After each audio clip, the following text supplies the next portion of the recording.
Buenísimas tardes, bienvenidos a Educación en Debate. Hoy vamos a hablar de un tema súper importante y tiene que ver con la niñez y la adolescencia de nuestro país. El Ministerio de la Niñez y la Adolescencia, conjuntamente con otras instituciones del Estado, lanzaron hace ya un tiempo, hace ya unos meses, el Plan Nacional de Niñez y Adolescencia, y hoy queremos dedicarle bastante tiempo a conocer en qué consiste este plan. Por eso están con nosotros la ministra de la Niñez y la Adolescencia, la doctora Teresa Martínez, el viceministro de Planificación y Proyectos, también del Ministerio de la Niñez y la Adolescencia, Walter Gutiérrez, y el viceministro de Protección, Eduardo Escobar. Gracias por estar acá, bienvenidos. Y quiero empezar con vos, ministra, preguntándote, bueno, ¿cuándo se aprobó este plan y qué instituciones estuvieron involucradas en la elaboración de este plan? Bueno, este plan por ley lo elabora y lo aprueba el Consejo Nacional de la Niñez y la Adolescencia, que preside el Ministerio de la Niñez, que está integrado por los ministerios de Salud, de Trabajo, Empleo y Seguridad, de Educación, el Ministerio de Justicia, la Defensoría General por la Defensoría de la Niñez, el Ministerio Público y las organizaciones de la sociedad civil, también por el Consejo de Gobernadores, ¿verdad? Todas las gobernaciones se reúnen en un consejo y eligen un representante ante el Consejo de la Niñez, porque son parte de un sistema que llega hasta los municipios a los efectos de aplicar la Política Nacional de Niñez en territorio, ¿verdad? Y se construye este plan a los efectos de poder desarrollar todas las acciones en materia de derechos de la niñez a nivel nacional, ¿verdad? No solo a nivel de gobierno central, sino a nivel departamental y a nivel municipal. ¿Cuánto tiempo se trabajó para este plan? Y prácticamente un año, ¿verdad? Más de un año, porque nosotros ingresamos al gobierno en agosto del 2018. Ese año fenecía el plan, el primer plan de esta política nacional que se llama POLNA, en su abreviación, que está vigente desde el 2014 hasta el 2024. Los primeros 5 años fenecieron en el 2018 y a partir de esa fecha se empezó a trabajar en la elaboración de un nuevo plan, que era 2019 al 2024, ¿verdad?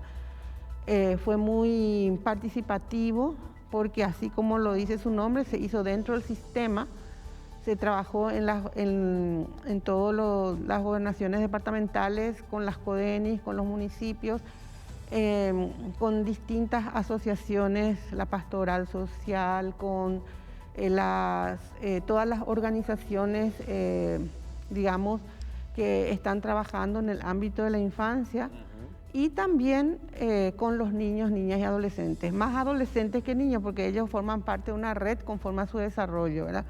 Que también aportaron lo suyo, en el sentido de que cada quien traía las vulnerabilidades que veían sobre los derechos del niño. Para hacer un plan se contrasta la realidad de la situación de la niñez, para lo cual se recurre a una cantidad de información pública que existe y también con la gente que participa, y eso se contrasta con los derechos, y como la misión es la efectividad de los derechos de los niños, niñas y adolescentes, entonces se tiene que hacer una ruta de acción para que esa política nacional que está aprobada pueda llegar a territorio, si no es un montón de buenos deseos que nunca llega, ¿verdad? Por eso que hay como se funda el Plan Nacional, se fundamenta en la Política Nacional de la Niñez, en los 17 Objetivos de Desarrollo Sostenible, que son llamados, conocidos como las ODS, los ODS,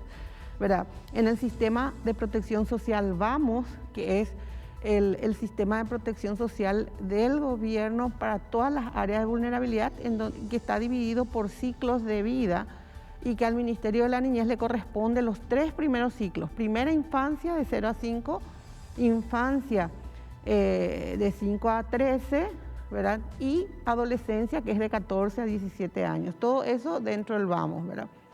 Si tuviéramos que, bueno, hacerlo en palabras simples. Yo sé que el plan siempre es complejo, pero si tuviéramos que hacerlo en palabras simples, ¿cuál es el objetivo principal del plan para la niñez y la adolescencia? La efectividad de los derechos de los niños.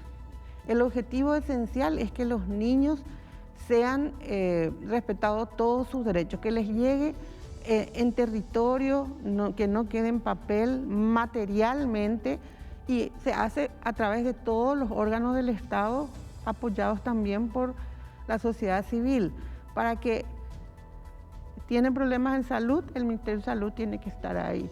Educación, el Ministerio de Educación. O sea, lo que se hace es un conglomerado de servicios que tiene el Estado buscando que cause impacto realmente el servicio que le tiene que llegar, ¿verdad? Y esas rutas de acción se establecen a través de derechos. Se ve qué derecho es, qué se hace, qué derecho es, qué se hace, ¿verdad?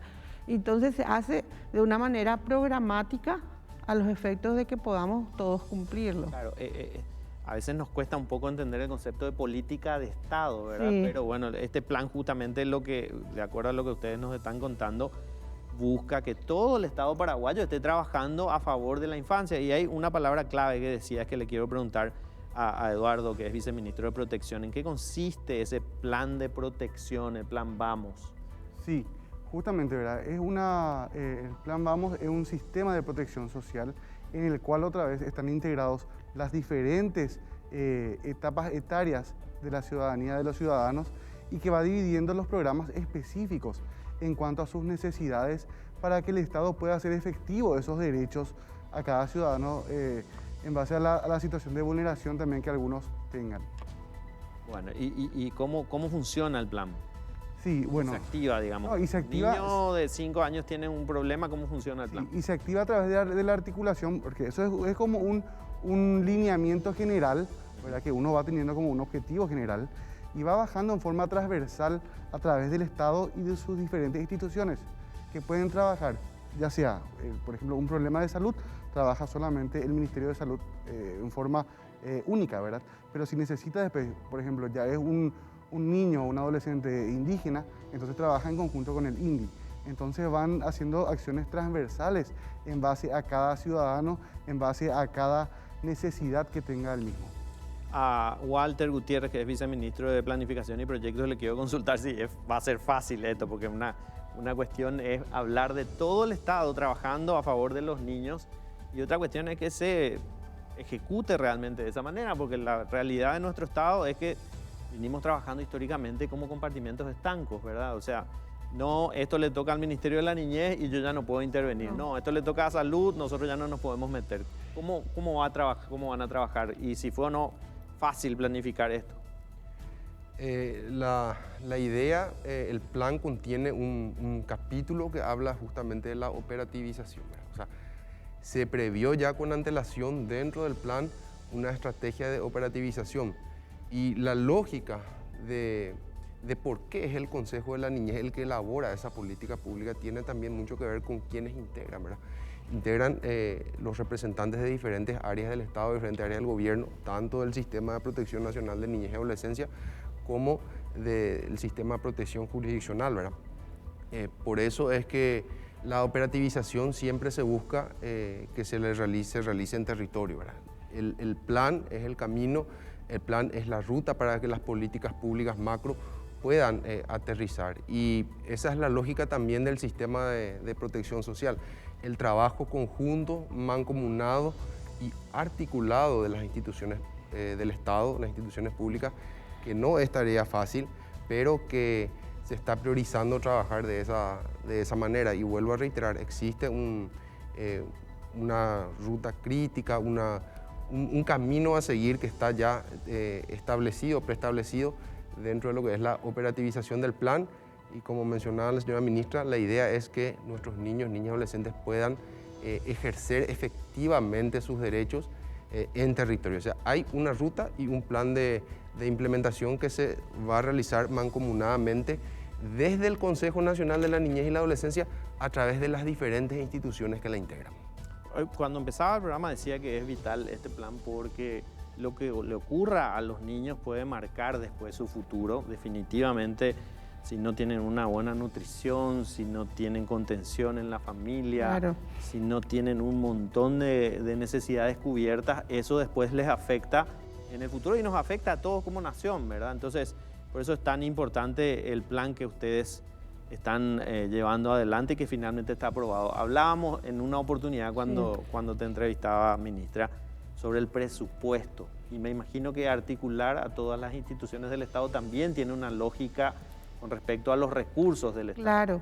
Lo que pasa es que los recursos para la niñez y la adolescencia no pueden ser puestas solamente en el Ministerio de la Niñez, porque los servicios que están en los distintos órganos del Estado también tienen atribuciones sobre la niñez. Por ejemplo, salud y educación son los que más carga presupuestaria reciben, siempre los que más se les provee, porque son los que están en esa atención masiva, directa, de todo lo que es esencial, ¿verdad?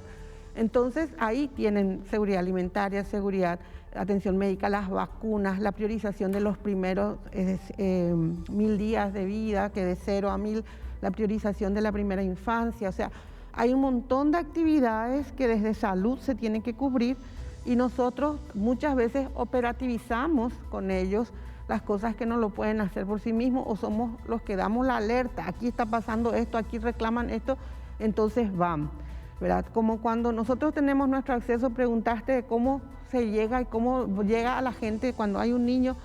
Y lo voy a poner el ejemplo más común que todo el mundo todo el día pregunta y dice la niñez en calle, ¿verdad? Ellos llaman al 147, se activa un mecanismo que hay de respuesta inmediata y se van a calle y ven por qué ese niño está ahí, está con su familia, está con un adulto responsable, están solos, qué están haciendo, ¿verdad? Está todo eso mapeado y si hay una necesidad de una medida cautelar de protección, pues inmediatamente se contacta con el defensor del niño, que es la puerta de entrada al ámbito jurisdiccional, porque nosotros no tenemos competencia para tomar decisiones sobre un niño, separarlo de la familia, absolutamente ninguna, ¿verdad? Entonces ellos intervienen y un juez decide qué medida cautelar se va a aplicar para proteger a ese niño.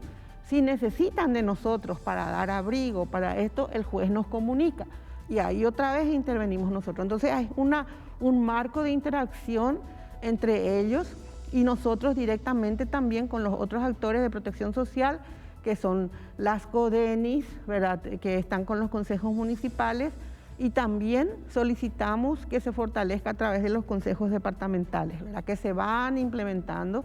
Por eso tenemos nosotros también, ahora no está, pero tenemos una viceministra de Desarrollo Territorial, ¿verdad?, que es la que trabaja en conjunción con los otros estamentos del Estado, ¿verdad? O sea, tendría que funcionar como una maquinita, como un reloj. Sabemos que tenemos muchas deficiencias todavía, que el Estado se tiene que instalar totalmente y a eso es lo que se le dice, que tiene que haber una hegemonía del Estado para garantizar los derechos. La ley lo obliga al Estado a ser garante. Cuando los padres no cumplen, ¿quién tiene que intervenir? El Estado, ¿verdad? Los padres son los primeros responsables sobre los niños, pero cuando hay una vulneración de derechos y alguno de los adultos responsables de los niños, llámese papá, mamá, tío, lo que sea, incumple esa obligación de protección, el Estado tiene que estar ahí para proteger a esa criatura, ¿verdad? Eso es lo que se busca programar de todas las formas y el Ministerio de la Niñez trabaja porque tiene que trabajar directamente con las familias. Los niños no son islas. Nosotros tenemos que ver que la familia esté en condiciones de darle toda la protección al niño. Vemos que hay un mundo de violencia hacia los niños, los números que nos saltan de abuso, de embarazo, de todo eso. Algo pasa en la familia, ¿verdad? Entonces ahí nosotros tenemos que intervenir y empezamos a trabajar con la comunidad, con esas mismas familias, pautas de crianza, todo lo que tenemos que cambiar para que eso cambie. Nuestra obligación como Estado es proveer de espacios saludables, libres de violencia. ¿Quiénes nos unimos para eso? Salud y niñez, ¿verdad? Saludable por un lado, libres de violencia con niñez. Lo mismo nos pasa cuando queremos construir espacios seguros, libres de violencia, trabajamos con el Ministerio del Interior. O sea, siempre hay acciones que tenemos que ir manejando de acuerdo a de qué derecho se trata, ¿verdad?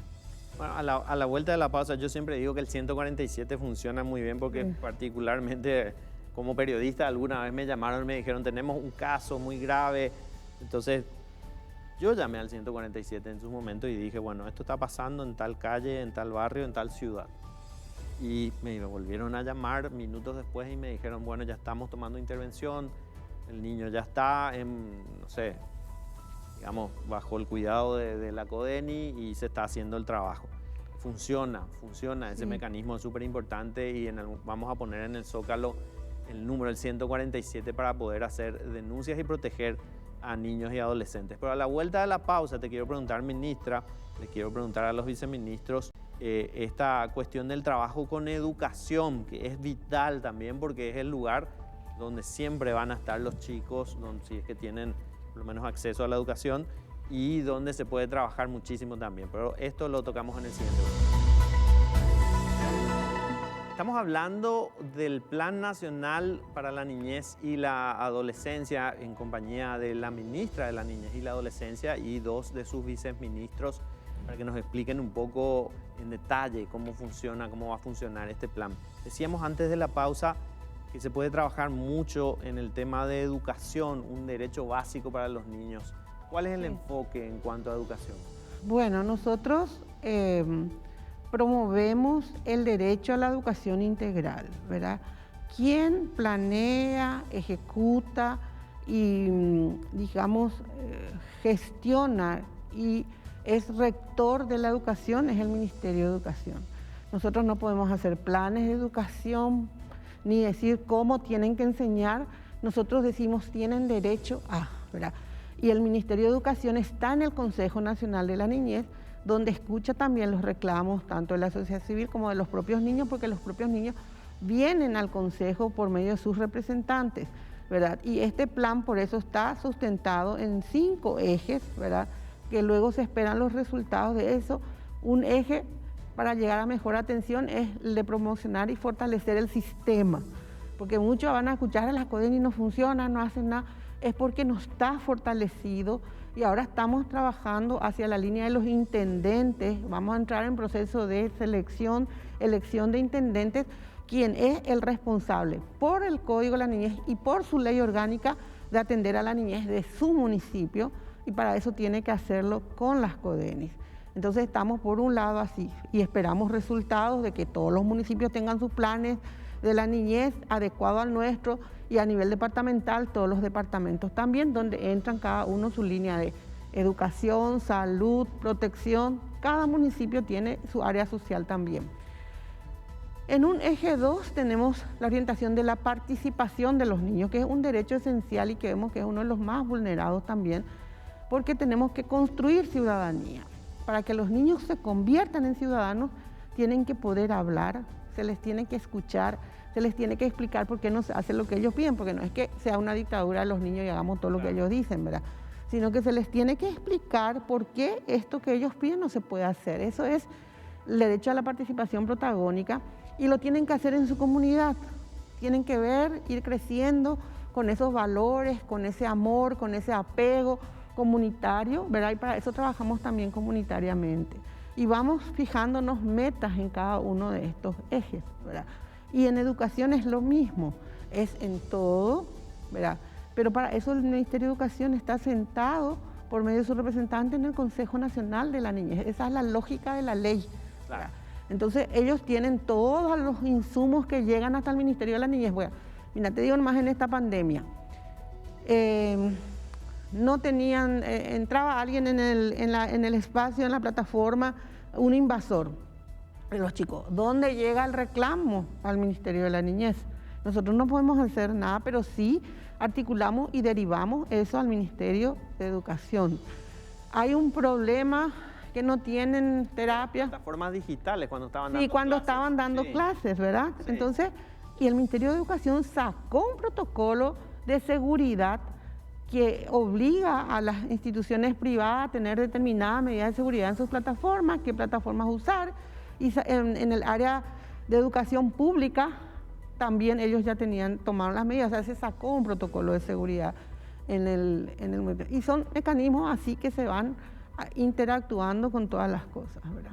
Todo lo que tenga que ver con educación siempre lo va a decidir el MEC. Siempre lo va a decidir el MEC, nosotros no podemos ¿No hay desde el Ministerio de la Niñez y la Adolescencia con esta ley alguna prerrogativa, alguna cuestión que el Ministerio de la... Lo pregunto porque hay que hacerlo y... Claro, no hay, nosotros no somos un superministerio que estamos encima de los otros ministerios, ¿verdad? Nosotros somos un ministerio rector de los derechos del niño, articulador de un sistema que creó la ley, ¿verdad? Y ese sistema nos obliga a articularnos con todos a nivel, con nuestros pares, con las gobernaciones y con los municipios, ¿verdad? Es en la lógica, ¿verdad?, de que la política pública tiene que llegar a territorio, no puede quedar ahí nomás en el pensamiento, en el ideal, ¿verdad? ¿Y dónde están viviendo los niños? En los municipios, en sus barrios, ¿verdad? Entonces ahí es donde uno tiene que centrar la mayor fortaleza de la política pública para que eso pueda caer ahí y realmente sea efectivo. Y nuestra línea de acción siempre es hacia el lado de mayor vulnerabilidad, porque esos son los que necesitan la garantía del Estado. Hay papás que pueden, mamás que pueden hacerse cargo de todas las necesidades, de todos los derechos de sus hijos. Igual se controla y se vigila. Si hay alguna vulneración de derechos, ahí tiene que estar el Estado.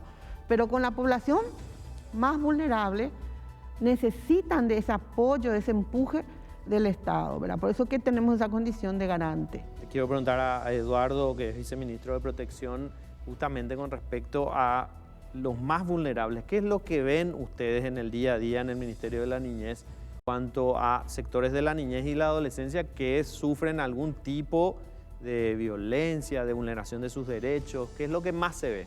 Sí, bueno, nosotros dentro del Ministerio de la Niñez y Adolescencia convivimos todos los días con numerosas situaciones, ¿verdad?, que a las cuales tenemos que dar respuesta, ¿verdad? Tenemos, por ejemplo, las víctimas de trata, de explotación sexual, tenemos, por ejemplo, la niñez en calle, tenemos también la situación de los niños y adolescentes indígenas, ¿verdad?, en situación de consumo, muchos de ellos. De más está decir que están muchos niños no acompañados de sus padres, ¿verdad? También tenemos el dispositivo de respuesta inmediata, ¿verdad?, que el cual atiende los casos de abuso sexual en niños, ¿verdad?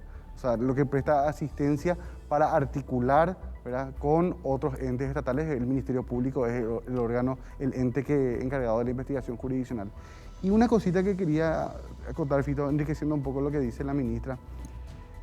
Nosotros entendemos el sistema, ¿verdad?, el sistema de promoción y protección de derechos al cual está dirigido este plan.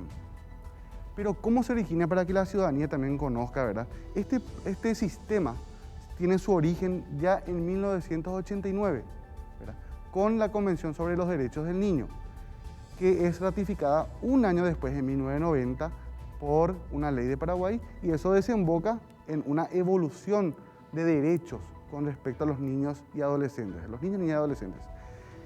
En la Constitución de 1992 se inserta el artículo 54, entre varios otros, ¿verdad?, pero ese es uno de los más relevantes, el interés superior del niño como un principio rector a todas las instituciones, no solamente al Ministerio de la Niñez, a la Secretaría de la Niñez, al Ministerio de la Niñez, sino a que todas las actuaciones estatales.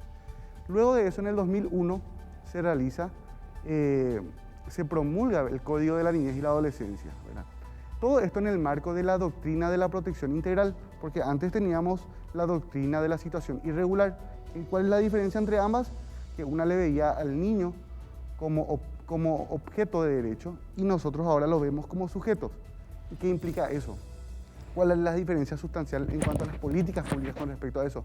Es que nosotros como Estado tenemos que escucharles a ellos, verles con una visión más humanista, más humana, ver un poco sus necesidades, ver sus carencias y actuar al respecto. Porque antes, ¿qué hacía? ¿Cuál era la reacción estatal antes de este cambio de paradigma? Era solamente que el niño era visto como que estaba en peligro, ¿verdad? Y teníamos que mandarle a un albergue, Ahora vemos que las situaciones de vulneración tienen múltiples factores. La familia, ¿verdad?, que hay problemas de abuso dentro de la casa, en el contexto familiar, la pobreza, ¿verdad?, algunas veces varios factores a la vez. Entonces, eso es con lo que nosotros convivimos, ¿verdad?, con las diferentes situaciones de vulnerabilidad, y que luego nosotros tenemos que tomar acciones inmediatas articulando este sistema para que funcione, ¿verdad? Y que este sistema está contemplado dentro del Consejo al cual refirió la ministra, y este consejo es el que elabora ese plan para que bajemos y logremos realizar una protección efectiva de los derechos de niños, niñas y adolescentes. Bueno, es un cambio cultural probablemente difícil grande. de digerir, ¿verdad? Porque nuestra generación, no hablábamos cuando estaba un adulto hablando y no teníamos derecho a decir nada, y hoy hablas con un chico y te dice, mi derecho como niño es tal. Muchísimos chicos te lo plantean y es un cambio y es un avance. Y es muy buen avance Claro. en el proceso de construcción de ciudadanía. Todos nos quejamos, en nuestra generación hubieron muchos límites por el sistema mismo que existía, ¿verdad? Pero ahora, en 30 años de vigencia de la convención y casi más de 30 también de la salida de un sistema de gobierno que impedía muchas cosas, ¿verdad? Es muy terrible ver todavía que no puedan surgir líderes, ¿verdad? Personas que piensan en cambiar el país, en seguir cosas, en ocuparse, ¿verdad? Y es porque no estamos construyendo ciudadanos, ¿verdad? Y este sistema es lo que va a permitir, o sea, está orientado a construir ciudadanía. Entonces, el niño pesa mucho, es todo el centro de la acción, ¿verdad? Y su entorno familiar y su entorno comunitario, ¿verdad? El niño no como isla, pero en su familia él es el centro otra vez, en su comunidad es el centro.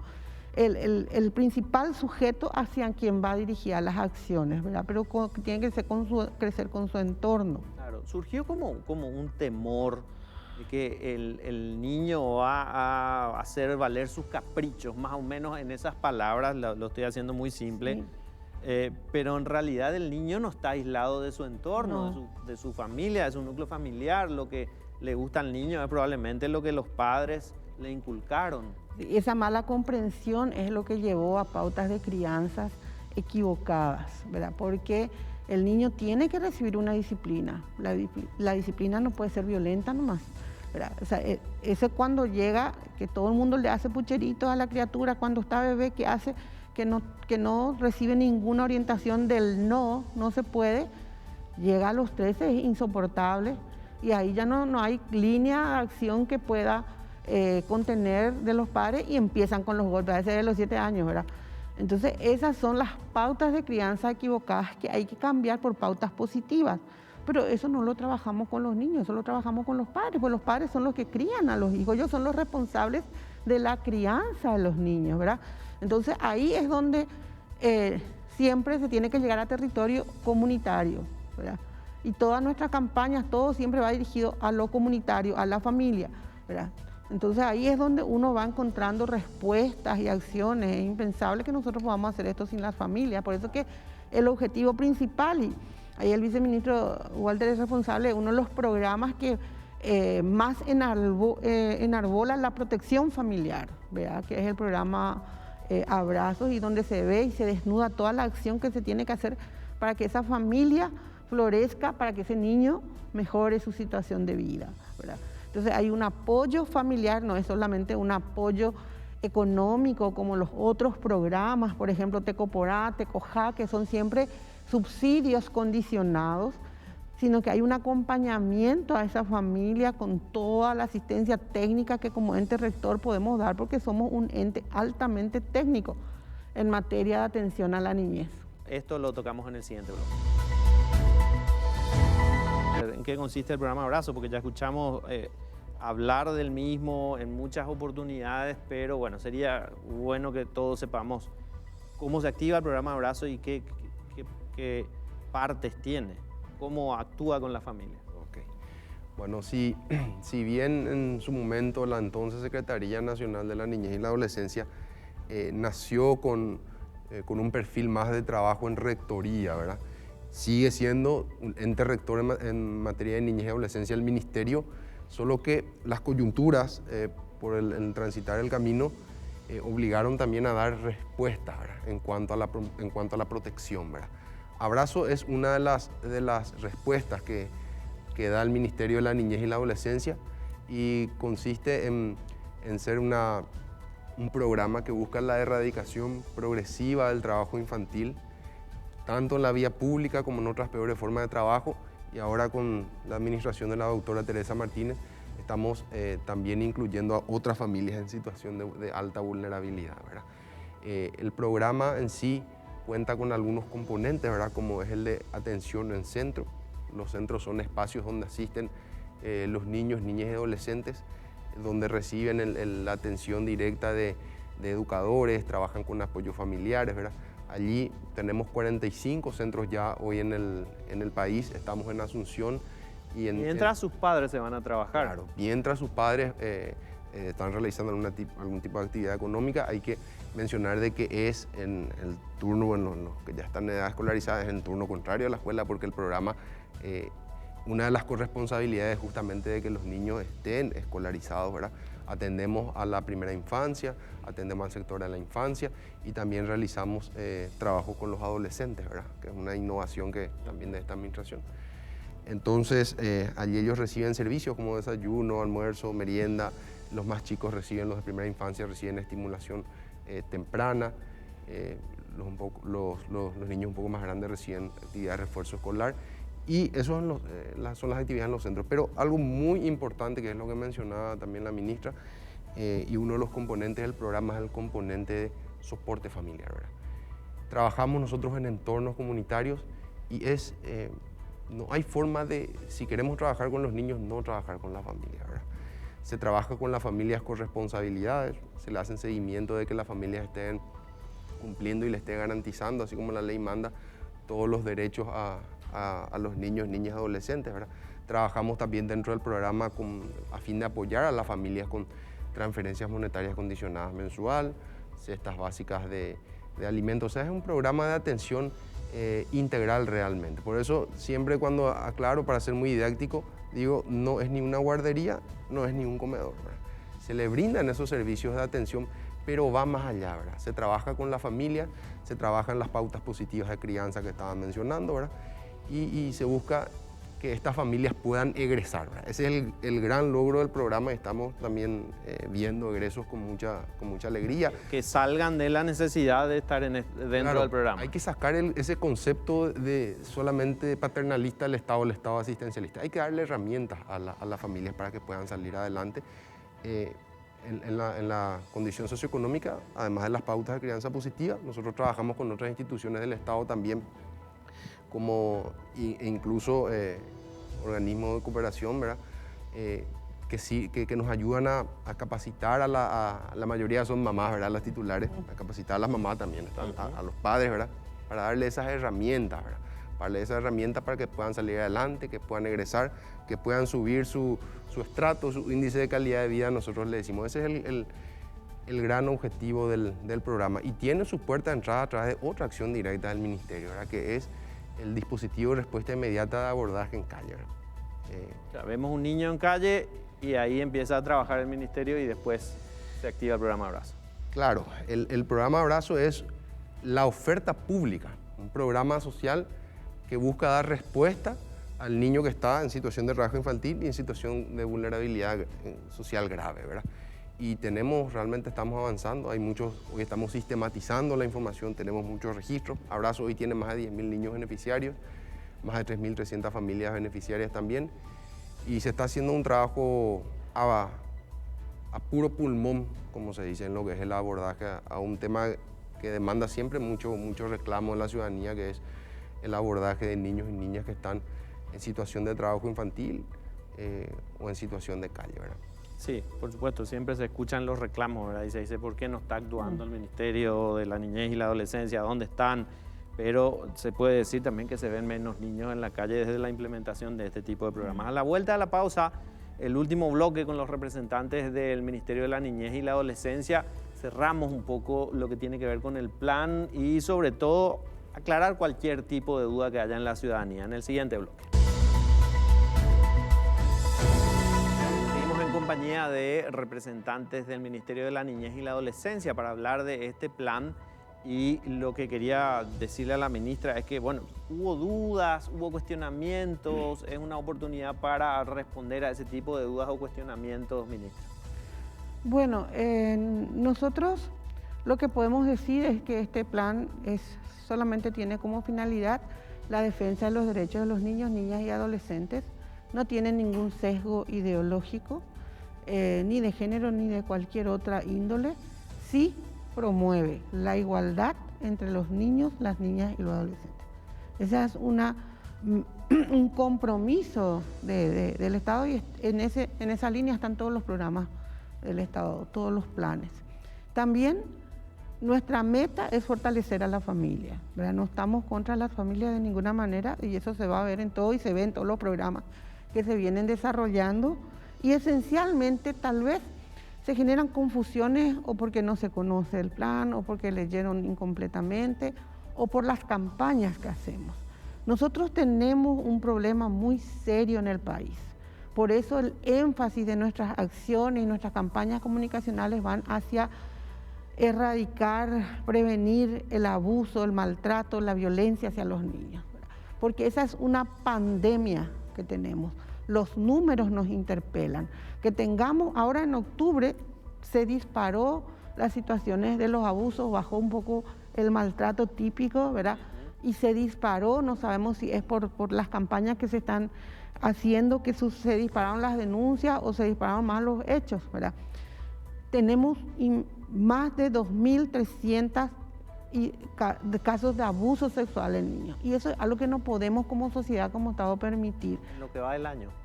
Por año. En este momento está más alto que en los años anteriores, en esta etapa, estamos en noviembre y ya se pasó eso, ¿verdad? Entonces, nosotros necesariamente tenemos que salir a hablar y a promover la protección de las niñas esencialmente.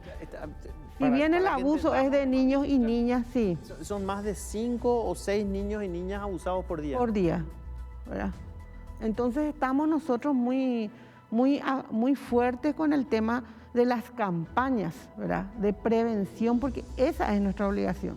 Nosotros tenemos que buscar prevenir y trabajar con las familias en estas pautas de crianza. No se puede seguir naturalizando esto, ni los embarazos adolescentes, ¿verdad? Y tal vez por ahí no sabemos, ¿verdad? Pero sí, nosotros sabemos claramente que eso no es el plan, ¿verdad? El plan es una ruta a seguir para la protección y la promoción de los derechos de los niños, niñas y adolescentes, que es algo que tenemos que hacer, estamos obligados a hacer, ¿verdad? Y siempre vamos a estar promoviendo todo lo que sea posible para sacar todas las pautas y convertirnos en una sociedad libre de violencia. O sea, ¿verdad? El Ministerio de la Niñez y la Adolescencia tiene campañas contra el abuso, Sí, tiene campañas contra la violencia. sí. No son parte del plan. Bueno, el plan, las campañas son una herramienta Sí. que tienen un objetivo, desnaturalizar, que se denuncie. Esa pues, decimos, la denuncia es la vacuna contra la violencia, ¿verdad? Que se vayan desnaturalizando eso, pero eso no es el plan, ¿verdad? Es El plan es un marco. un marco, o sea, es una ruta para una cantidad de acciones y de derechos de los niños, pero nosotros desde que entramos ante esa evidencia, hemos entrado trabajando fuertemente con las campañas, ¿verdad? De prevención, la que nos ayudaron todos ustedes. Claro. Inicialmente fue solamente por las redes, por la falta de recursos, después vinieron los auspicios, los apoyos, y empezamos a hacer materiales, audiovisuales, papelotes, se tiraron todo por las... ¿A quién le puede molestar que se prevenga, por ejemplo, un abuso contra un niño o una niña? ¿Y cuál es la herramienta para prevenir el abuso? ¿Cuál es la mejor herramienta para prevenir? Visibilizar, tenemos que admitir que existe, ¿verdad? Y no es un invento, los números nos vienen en la cara del Ministerio Público, de la Defensa, los números que llaman al 147, ¿verdad? O sea, tenemos ahí presente, no podemos dejar de ver si queremos resolver eso, ¿verdad?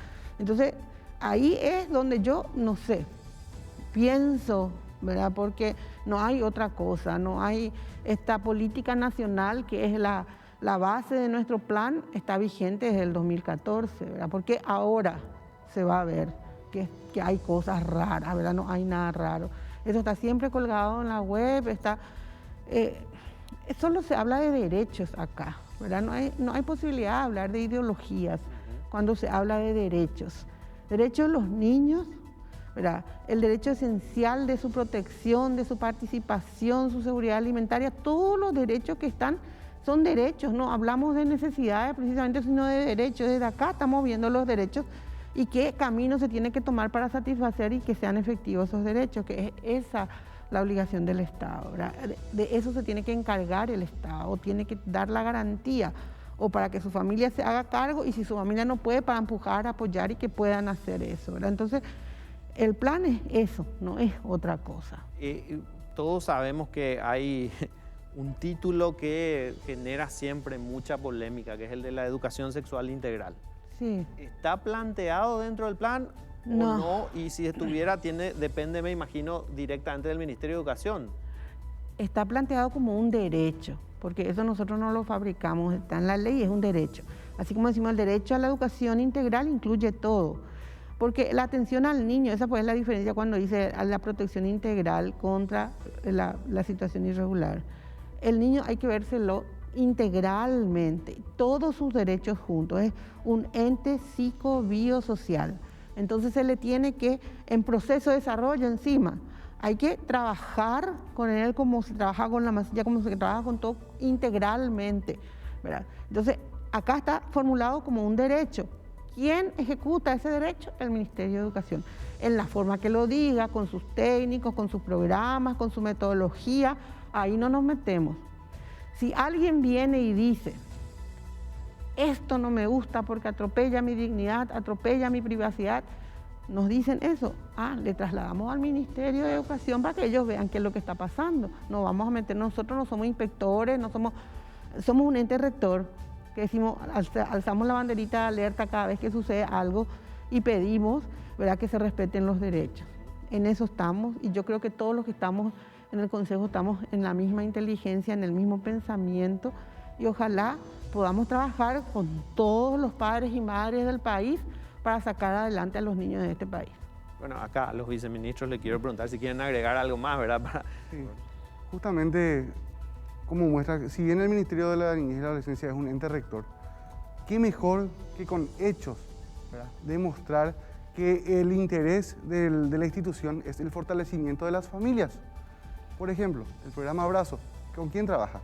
Con el papá, con la mamá, con los hijos, ¿verdad? ¿Para qué? Para fortalecer la familia. ¿Cómo? Superando las situaciones de vulnerabilidad y mejorando la calidad de vida de esa familia. ¿Cómo trabaja otro programa del Ministerio de la Niñez? ¿Cuál es? PAINAC, que es el programa de atención a niños en situación de calle. ¿Qué hace ese programa? El programa Abrazo se dedica justamente a atender al niño, niña o adolescente en situación de vulnerabilidad que está acompañado de sus padres. Bien o mal, está ahí con su papá y su mamá. El programa PAINAC es de niños no acompañados. El niño ya está solo por la calle, vive, duerme, come, está ahí solo. Entonces el Ministerio de la Niñez tiene ese programa en el cual tenemos centros de protección, ¿verdad? Tenemos varios componentes, uno de ellos es el centro de refugio, que está ubicado hoy en día en la ciudad de Luque. Después tenemos otro centro que se llama Centro Transitorio de Protección CTP y tenemos el tercero que es Ñemite. ¿Se trabaja cómo? Se trabaja primero. Vemos a ese chico que está en un estado de situación de vulnerabilidad grave, en situación de consumo, de uso problemático de drogas. Entonces eso trabajamos con el Ministerio de Salud, con el Centro Nacional de Control de Adicciones. Luego pasa a nuestros diferentes dispositivos, incluso también tenemos otro que se llama Madre Tierra que está en Paraguarí. Y a lo que voy es, ahí se busca, ¿qué se está buscando allí? Recuperar al chico, lograr su protección inmediata. Pero luego, ¿qué hace? Se trabaja otra vez viendo quiénes son sus familiares, por qué ese chico estaba así, cómo llegó a ese estado. ¿Y con qué se trabaja otra vez? Se trabaja con la familia, viendo si hay posibilidades de reinsertarlo a su familia. Después se trabaja otra vez con las poblaciones indígenas, que tienen otra vez esa problemática mixta, ¿verdad? Algunas son víctimas de explotación sexual, otras víctimas de trata, otras son víctimas, están en situación de calle, ¿verdad? Es transversal allí el problema. ¿Y cómo se trabaja? Con las comunidades, con las familias. Luego, ¿qué tenemos? Tenemos el otro programa que es el programa PAITES, que es el programa de atención integral a víctimas de trata y explotación sexual. Y se trabaja también ¿cómo? Primero con la protección inmediata, ¿verdad? Con salud, viendo el tema de cómo se encuentra, ¿verdad? Aislarlo del peligro. Y luego se trabaja también buscando quiénes son sus familiares, viendo si hay posibilidades de reinserción. Todo esto con acompañamiento del Ministerio de la Defensa Pública. Entonces, los hechos demuestran, ¿verdad?, que los lineamientos del plan condicen primero con las acciones que el Ministerio de la Niñez y Adolescencia desarrolla, y que a su vez con miembros del Consejo y las otras instituciones que son parte del Consejo Nacional de la Niñez y la Adolescencia. Eso es el plan. Es una hoja de ruta que nosotros tenemos que seguir desde los diferentes entes del Estado para para hacer efectivos los derechos de los niños, niñas y adolescentes. Walter. Simplemente para hacer un redondeo en lo que respecta al Plan Nacional de Niñez y Adolescencia, ¿verdad? Insistir con que fue construido dentro de un proceso participativo, ¿verdad? En diferentes departamentos, en diferentes distritos, hasta niños, niñas y adolescentes, como dijo la ministra, principalmente adolescentes, participaron, y hacer un fuerte énfasis en que cuando hablamos de igualdad de derechos. Igualdad de derechos, igualdad de oportunidades entre niños y niñas, ¿verdad? Niños y niñas puedan tener el mismo acceso a los derechos que la propia ley les garantiza, ¿verdad? Con un fuerte enfoque de trabajo con las familias, enfoque comunitario, ¿verdad? Y la propia Constitución lo dice, ¿verdad? En el artículo 54. Y no en balde da este orden, ¿verdad? La familia, la sociedad y el Estado son los responsables de velar y garantizar el desarrollo armónico integral del niño, niña, adolescente, protegerlo contra toda forma de explotación. Pero la lógica del Estado garante, y así lo plantea el plan también, ¿verdad? Esa lógica aplica en los casos en que la familia no cumpla con el rol, ¿verdad? La familia es la principal responsable del desarrollo armónico integral del niño. Y el Estado está supletoriamente como garante en caso de que se produzca alguna vulneración de derechos en el propio entorno, que por naturaleza, por una cuestión lógica y legal también, es el entorno seguro y el entorno de protección de los niños, niñas y adolescentes. Bueno, para cerrar, ministra, por si quedara alguna duda, porque me parece que siempre hay que martillar con esta cuestión. Siempre va a ser el niño, la niña, el adolescente, pero con su entorno, con su familia. Con su entorno familiar y comunitario, ¿verdad?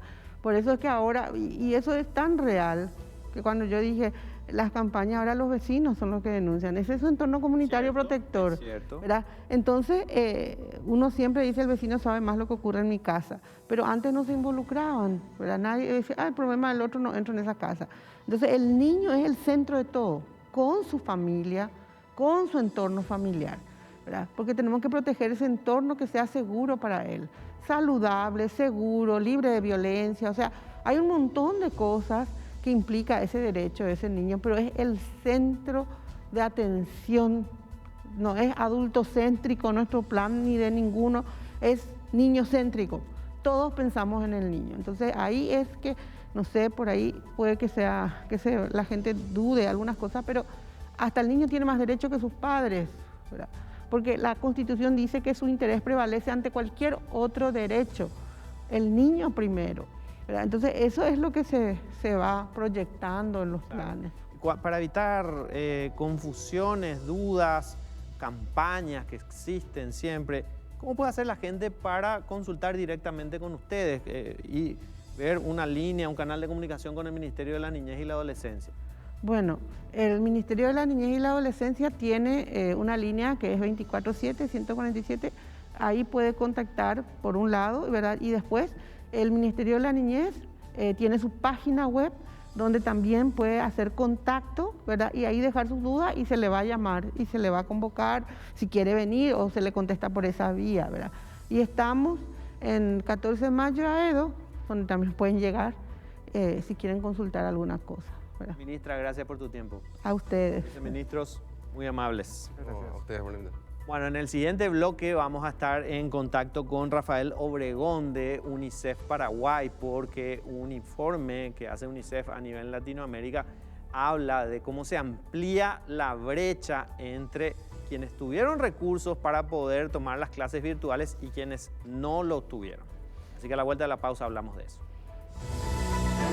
Bueno, en este último bloque queremos hablar con el representante de UNICEF en Paraguay, el señor Rafael Obregón, respecto a una publicación que hace UNICEF sobre la brecha que se dio en la pandemia entre niños, estudiantes que tienen acceso a los recursos para poder acceder a las clases virtuales y quienes no lo tuvieron.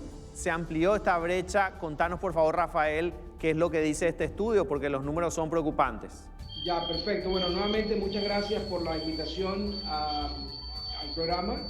Se trata de un informe regional que UNICEF ha publicado en el día de ayer, denominado Educación en Pausa, que precisamente hace una lectura de lo que ha sido el impacto de la pandemia en diversos aspectos de la educación de niños, niñas y adolescentes en la región. Efectivamente, el informe llama la atención sobre 5 aspectos que impactan a niños y niñas en la región, empezando por lo que denominamos el aprendizaje interrumpido, es decir, a pesar de los esfuerzos que los gobiernos han hecho, es evidente que un buen número de niños, un porcentaje significativo, no va a desarrollar las competencias mínimas necesarias, no va a alcanzar los logros académicos esperados. Segundo, hay un alto riesgo de deserción escolar. Se estima que cerca de 3 millones de niños podrían abandonar la escuela a raíz del impacto de la pandemia. Al mismo tiempo, para los niños más pequeños, también el no poder recibir educación infantil tiene implicaciones tremendas para su desarrollo integral, especialmente durante los primeros años. Por otra parte, la violencia contra niños, niñas y adolescentes por diversos factores como el estrés, los problemas económicos y otras razones que han afectado a las familias ha tenido un impacto en, bien sea violencia contra niños o en la violencia que los niños ven a nivel doméstico. Y por último, el impacto que tiene en empujar a muchas familias hacia la pobreza y por consiguiente muchos niños podrían terminar haciendo labores que se considerarían de trabajo infantil y demás. Por otra parte, y un poco aludiendo a la pregunta que hacías, un aspecto muy importante es que la pandemia ha demostrado con mayor claridad las desigualdades que existen en la región. Entonces, por ejemplo, la calidad de la educación que los niños más pobres en zonas rurales, de poblaciones indígenas, reciben a través de las plataformas digitales es mucho más baja que la calidad de la educación que niños, por ejemplo, con mayores recursos o niños que van a escuelas privadas están recibiendo. Y eso, por supuesto, va a ampliar la brecha en términos de oportunidades y del desarrollo integral de niños y niñas, repito, los más vulnerables. Y en ese sentido, el informe no solamente llama la atención a esos riesgos, también resume el tipo de acompañamiento que UNICEF viene dando a los gobiernos y lo más importante del informe, y con eso cierro esta primera parte, es el llamado a la acción. Es decir, UNICEF hace un llamado, urge a los gobiernos a que hagan un mayor esfuerzo en términos de inversión para reducir esas brechas, que teniendo en cuenta, por supuesto, los riesgos en salud y el bienestar de los niños, tomen las medidas necesarias para asegurar un retorno seguro a la escuela, que ojalá integren nuevos programas de subsidios, de recursos adicionales para asegurar que los niños regresen a la escuela en condiciones mucho más adecuadas, incluyendo adecuado servicio de agua y saneamiento. Y por último, ojalá que se pueda resolver lo más rápido posible la brecha de conectividad, es decir, que todos los niños por igual puedan tener la oportunidad de recibir una educación de calidad en términos de las plataformas tecnológicas. No hay que olvidar que aun cuando se espera que el próximo año muchos países retornen a la escuela, es muy probable que se trabaje en un sistema híbrido y eso implicará que aún muchos niños tendrán que hacer una parte de su aprendizaje desde el hogar y para ello requieren buen acceso a Internet, buena conectividad y buenas plataformas tecnológicas para poder trabajar con ellas. Este llamado a la acción, Rafael, va a implicar probablemente que en el 2021 los gobiernos de América Latina identifiquen dónde se amplió esta brecha y tengan un tratamiento diferenciado para acortarla. Correcto, y una de las recomendaciones es precisamente que al momento de retornar a la escuela, los gobiernos, los ministerios de educación puedan hacer una valoración rápida de cuál es la condición en que se encuentran los niños en términos de sus niveles de aprendizaje, para que se puedan introducir programas de regularización, programas remediales que puedan, en lo posible, llevar a todos los niños a un mismo nivel. Porque de lo contrario, lo que se espera que podría ocurrir si eso no se hace, es que en el transcurso del año escolar, muchos niños van a seguir rezagados, sus niveles de rendimiento académico y de aprendizaje van a seguir careciendo del desarrollo apropiado, y la brecha, repito, se va a seguir ampliando. Entonces, por eso no se trata únicamente de volver a la escuela, sino también de hacerlo con un conjunto de medidas que tengan una perspectiva mucho más integral sobre lo que implica ese proceso de regreso a la escuela. No solamente seguro, pero también con unas condiciones apropiadas para asegurar el mejor aprendizaje posible para cada niño y niña. Rafael, ¿este informe tiene datos respecto a Paraguay? Este informe tiene algunos datos respecto a Paraguay, especialmente en términos de lo que ha sido la respuesta de UNICEF. Nosotros hemos venido, por ejemplo, trabajando en diferentes frentes con el ministerio. Hemos acompañado la producción de materiales educativos que han sido puestos a disposición de padres, madres, familias, a través de las plataformas tecnológicas. Por supuesto, algunos paquetes educativos para el contenido curricular. Algo muy importante que hemos hecho ha sido también desarrollar contenidos para poblaciones indígenas en 4 lenguas. Han sido desarrollados de manera especial para ese grupo más vulnerable. Y al mismo tiempo hemos hecho un trabajo muy importante a través de una alianza con la empresa Tigo, a través de la cual hemos capacitado ya a más de 6.000 docentes del país en el manejo de herramientas tecnológicas y plataformas digitales. No solamente en términos de lo que implica usar la herramienta en sí, sino cómo aprovecharla al máximo en el entorno de aprendizaje, en la relación docente-alumno, para mejorar la calidad de esa interacción. Y esto es parte de una alianza regional que se ha trabajado no solamente en Paraguay, sino en varios países de la región, en 7 países de la región para ser más precisos, que ha sido un aporte importante desde nuestra óptica. Ahora, también debo decir que en términos de los datos que se manejan en el estudio, se nutre de una encuesta regional que se hizo para identificar estas brechas, que de manera muy interesante coincide con una encuesta que nosotros, los resultados de la encuesta regional, coinciden en gran medida con la encuesta que nosotros hicimos hace 3 meses sobre algunos de estos temas, y luego hicimos un relevamiento posterior hace un par de meses. Entonces, esos cálculos que se presentan allí a nivel regional son muy similares a los cálculos que se manejan a nivel de país.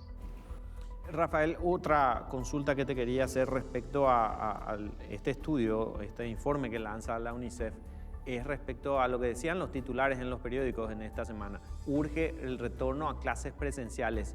¿Sería la solución más inmediata? Bueno, en ese sentido hemos sido muy claros y ahí creo que el informe también lo plantea, en el sentido de que la decisión de volver a la escuela es una decisión, lógicamente, de los gobiernos.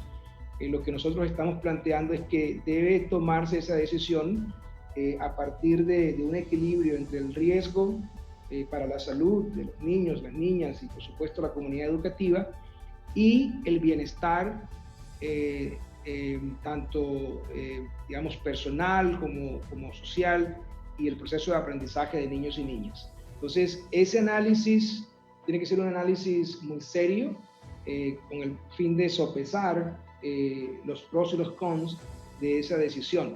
Sí, y lo que nosotros planteamos es que si las condiciones epidemiológicas, la capacidad del país lo permite, entonces se debe avanzar en... Nosotros no estamos, lógicamente, abogando por un retorno que ponga en riesgo la seguridad de niños y niñas, pero efectivo, con los recursos y las inversiones necesarias para que ese retorno a la escuela se dé de manera segura y que pueda garantizar el aprendizaje de niños y niñas para precisamente evitar esa catástrofe que se anticipa por lo que implica el impacto que está teniendo en millones de niños y niñas, especialmente los más vulnerables. Rafael, te agradecemos muchísimo por tu tiempo, muy amable.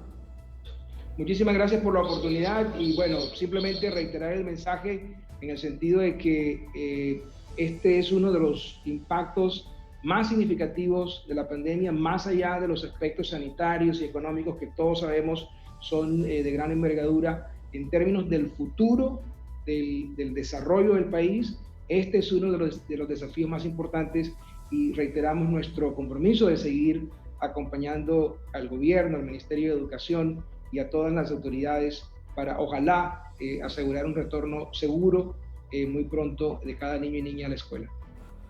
Bien, es lo que decía Rafael Obregón de UNICEF Paraguay, y esta brecha, esta diferencia puede hacer toda la diferencia en el futuro de los niños y de nuestro país. Por eso reiteramos, como siempre, más que nunca estamos convencidos que necesitamos una revolución educativa en Paraguay. Nos vemos el próximo sábado.